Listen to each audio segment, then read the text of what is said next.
മിശിഹായിൽ അനുഗ്രഹീതരായവരെ, ദിവ്യകാരുണ്യ ഈശോ ഈ ദിവസം നിങ്ങളെല്ലാവരെയും സമൃദ്ധമായിട്ട് അനുഗ്രഹിക്കട്ടെ. ഈശോയുടെ സംരക്ഷണവും സഹായവും നിങ്ങൾക്ക് ഓരോരുത്തർക്കും ലഭിക്കട്ടെ എന്ന് നിങ്ങൾക്ക് ഓരോരുത്തർക്കും വേണ്ടി പ്രത്യേകമായിട്ട് പ്രാർത്ഥിക്കുകയാണ്. വിശുദ്ധ യോഹന്നാന്റെ സുവിശേഷത്തിന്റെ 3-ാമത്തെ അധ്യായത്തിന് 36-ാമത്തെ തിരുവചനത്തില് നമ്മൾ വായിച്ച് ധ്യാനിക്കുകയാണ്. പുത്രനെ അനുസരിക്കാത്തവർ ജീവൻ ദർശിക്കുകയില്ല. പ്രിയപ്പെട്ട ദൈവമക്കളെ, ദൈവീക ജീവൻ നമ്മുടെ ഉള്ളിലേക്ക് കടന്നു വരണമെങ്കിൽ, ദൈവത്തിന്റെ അനുഗ്രഹങ്ങൾ നമ്മുടെ ജീവിതത്തിൽ ലഭിക്കണമെങ്കിൽ, നമ്മുടെ പ്രാർത്ഥനകൾക്ക് ദൈവസന്നിധിയിൽ നിന്ന് ഉത്തരം ലഭിക്കണമെങ്കിൽ, ഈ ഭൂമിയിലെ നമ്മുടെ ജീവിതത്തിന്റെ അധ്വാനങ്ങളൊക്കെ ഫലദായകമാകണമെങ്കിൽ, പുത്രനെ അനുസരിക്കുവാനായിട്ട്, ഈശോയെ അനുസരിക്കുവാനായിട്ട് നമുക്ക് ഓരോരുത്തർക്കും സാധിക്കണമെന്ന് വചനം പഠിപ്പിക്കുകയാണ്. ഈശോയെ അനുസരിക്കുക എന്ന് പറഞ്ഞാൽ തിരുവചനമനുസരിച്ച് ജീവിക്കുക എന്നുള്ളതാണ് അതിന്റെ അർത്ഥം.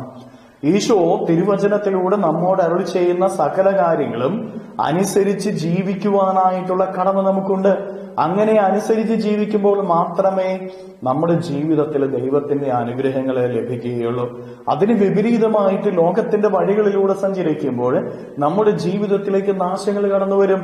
നമ്മുടെ അധ്വാനങ്ങളൊന്നും ഫലദായകമാവുകയില്ല, പരാജയങ്ങളായിരിക്കും നമ്മുടെ ജീവിതത്തിലേക്ക് കടന്നു വരുന്നത്. അതുകൊണ്ട് പ്രിയപ്പെട്ട ദൈവമക്കളെ, അനുഗ്രഹത്തിന്റെ മക്കളായിട്ട് തീരുവാനായിട്ട് നമുക്ക് പരിശ്രമിക്കാം. അതിനുവേണ്ടി ദൈവവചനം പാലിച്ച് ജീവിക്കുവാനായിട്ട് ഈശോയോട് കൃപയാചിക്കാം. കരങ്ങളെ യാചനയോടെ പിടിച്ച് നമ്മുടെ ജീവിതത്തെ, നമ്മുടെ ആഗ്രഹങ്ങളെ, നമ്മുടെ അഭിലാഷങ്ങളെയും എല്ലാം ഈശോയ്ക്ക് സമർപ്പിച്ചുകൊണ്ട് നമുക്ക് സ്തുതിക്കാം. ഹല്ലേലൂയ.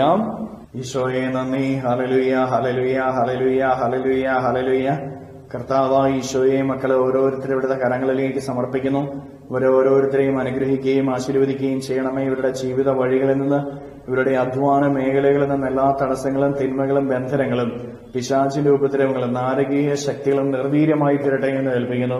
അങ്ങയുടെ വചനമനുസരിച്ച് ജീവിക്കുന്നതിൽ നിന്ന് ഇവരെ തടസ്സപ്പെടുന്ന തിന്മകൾ ഇവരിൽ നിന്നും ഇവരുടെ ഭാവനയിൽ നിന്നും പരിപൂർണമായിട്ട് നിർവീര്യമായി തീരട്ടെ. Hallelujah, hallelujah, hallelujah, hallelujah. നിത്യം പിതാവും പുത്രനും പരിശുദ്ധാത്മാവുമായ സർവേശ്വര എന്നേക്കും ആമേൻ.